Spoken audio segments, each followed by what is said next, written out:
Hello, good afternoon. Welcome to Behind the Couch with your host RJ Green. This is a Zyfex series, so please like, share, and subscribe. Today's topic is reopening the US economy. How ready are we for a post COVID 19 world? People need to get back to work. They are indeed struggling.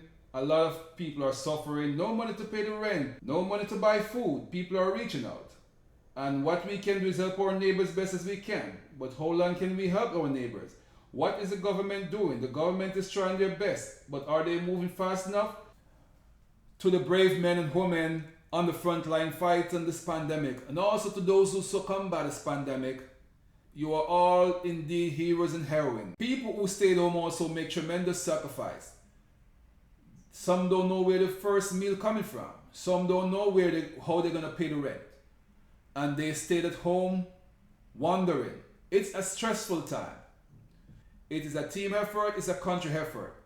But at what point should we reopen the country for those who are struggling and those who have to balance losing their life to COVID 19 versus putting food on their table? A neighbor came to my house, left a note on my door saying that the government stimulus money, if I should accidentally receive it in my mailbox, she left all the information who to call, how to drop the money off, and it stated clear it is to pay our rent. And I know the neighborhood I live, the rent is not cheap. The rent in Florida is not cheap. So the stimulus check cannot pay for a one-bedroom house in Florida. I'll tell you that much. Unless you live in a very undesirable neighborhood, and even then you're cutting it very close. Even if you pay the rent, you will not be able to buy food. So ladies and gentlemen, let's be realistic. I know some people receiving $600 a week or what is it from the government to assist them along with their unemployment. The unemployment is very dismal. It is very dismal indeed, especially in the state of Florida. $275 a week. Honestly, say you're making $300 a week. In 4 weeks, that's $1,200. And your apartment rent is $1,200. How do you live? Or how can we live? So you're probably gonna find multiple people sharing a unit just to survive. That's the honest reality we are living in. And I hope this COVID-19 teach us something. I hope we can learn that we need to rebalance society. It is no longer cool to say I have everything and that guy's poor, have nothing, and we're gonna live. This is not business as usual. So I hope we can learn something from what is going on. The COVID-19 brought all of us to our knees, and we must be humbled and humbled indeed. God have shown us that He's in charge. So we must be humble at this time and learn something. It's not going to be business as usual. And it's not going to be all about me trying to get as much as I can get. You have to look out for your neighbor, look out for your family, look out for your people. It is no longer cool to be selfish, especially in time like this. So reopening the economy. What is the pro and what is the con to opening a country that is at the verge or at the risk of infecting other?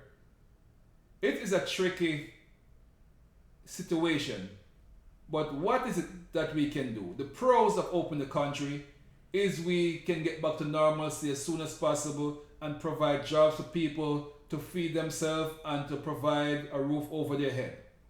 That's basic survival instinct. But what is the con? If we risk opening too early and we spread the infection and more people lose their life and the economic gonna go into a worse plunge, a worse recession. That's the risk. Reopening comes with a plan. We need a strategy. We need a contingency plan. If something should go wrong, what to do. We have to take bold steps in moving forward. And bold steps come with risking people's life, and it comes with taking a risk of a resurgence of the virus. But what we also need to do is to make sure we have the proper tools in place, the proper infrastructure so we can tackle. We have months of learning from what this virus can and cannot do. We don't have all the solutions and answers, but we should have enough data to say, okay, now, what and what doesn't work. So let's get to it and start working on a contingency plan to make sure we are tackling this in a manner which makes sense for everyone. People need to go back to work, that's number one. People cannot buy food. They have to wait. I'm driving to work at times because I'm still working in the pharmaceutical industry. And I pass a line that's huge for miles. People are waiting to get food. I know people personally cannot pay their rent. So it is very easy for those who are making money to criticize and to say keep the country shut down a longer time. When you have money in your pocket and have million in your account, you're talking about a different situation. When you have desperate people out there, the situation is totally different. It's not the same. You have 5, 6 million, a billion sitting down hand. Somebody have $5, a dollar, don't know what to do with the dollar. It is not the same. So let's be realistic. People need to go back to work, but we need to get them in a fashion and a manner that will also protect their life, their family. When people are desperate, they will be the more vulnerable people in society. They will willing to work without masks, willing to work without gloves, willing to work without goggles. They will willing to work in confined situation because they are desperate. So let's have an eye and let's have someone to look out. Make sure we have inspectors in place to inspect some of these facilities at random to make sure we are complying with what we're saying. I'll take one step further. If it is facility that does not have any proprietary information out of cameras that the inspector can actually reveal to see work condition, cameras implemented to make sure employers are abiding by condition. We have an OSHA team. Maybe their job is to inspect at random at this point. The COVID-19 is now a health hazard. So maybe the role of OSHA in post-COVID-19 at this point is to go out and inspect some of these facilities at random to make sure employers are doing what they're supposed to do. So start with states like Florida, Texas, states that have wide land mass, people scattered, and their mode of transportation, mostly people driving their private transportation, which means you're actually in isolation to begin with, and to see how it pans out. And it's kind of scary, to be honest with you, to know that a state like Florida is still spreading COVID-19 despite having the temperatures at our advantage, despite having the mode of transportation at our advantage, despite having landmass at our advantage. It is scary to see. But we also have beaches. Should beaches be open?